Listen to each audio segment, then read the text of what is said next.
బీరకాయ కలుసుకూరకు కావాల్సిన పదార్థాలండి. బీరకాయ, ఒక 4 టమాటాలు, ఒక ఉల్లిపాయ, ముందుగా నానబెట్టిన ఒక చిన్న గ్లాసు శనగపప్పు. కలుసుకూరకు శనగపప్పే అవసరమండి. దానికి కావాల్సిన మసాలాలు ఎండు కొబ్బరి, ధనియాల పొడి, అల్లం వెల్లుల్లి అండి. అల్లం వెల్లుల్లి, కొబ్బరి, ధనియాల పొడి ఇవన్నీ ఇలా గ్రైండ్ చేసుకొని మెత్తగా పొడి చేసుకోవాలండి. ముందుగా కుక్కర్లో ఆయిల్ వేసి కొంచెం ఆవాలు, కొంచెం జీలకర్ర, కట్ చేసిన ఉల్లిపాయలు, కరివేపాకు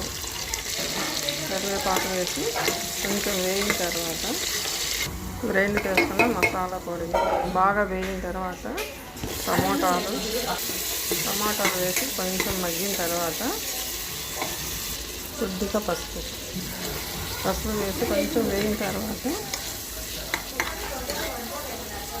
చేసి పెట్టుకున్న బీరకాయ ముక్కలు, 1 గంట పాటు నానబెట్టుకున్న శనగ బేడలు,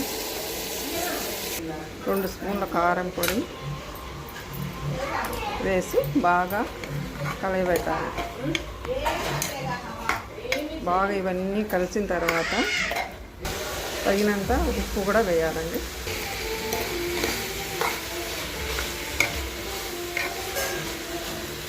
కొద్దిగా కొత్తిమీర కూడా పైన వేయాలండి. ఇలా మసాలా అంతా దగ్గరికి వచ్చాక దీనిలో తగినన్ని నీళ్ళు మనకి ఎన్ని కావాలండి. ఎక్కువ పోసుకుంటే నీళ్ళగా వస్తుందండి, కొంచెం తగ్గించి పోసుకోవాలి.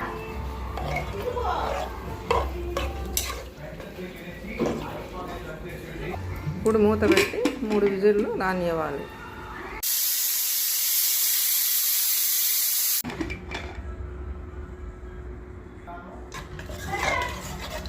అంతేనండి, ఎంత కమ్మగా ఉండే బీరకాయ శనగబేళ్ళ కలుసుకూర రెడీ.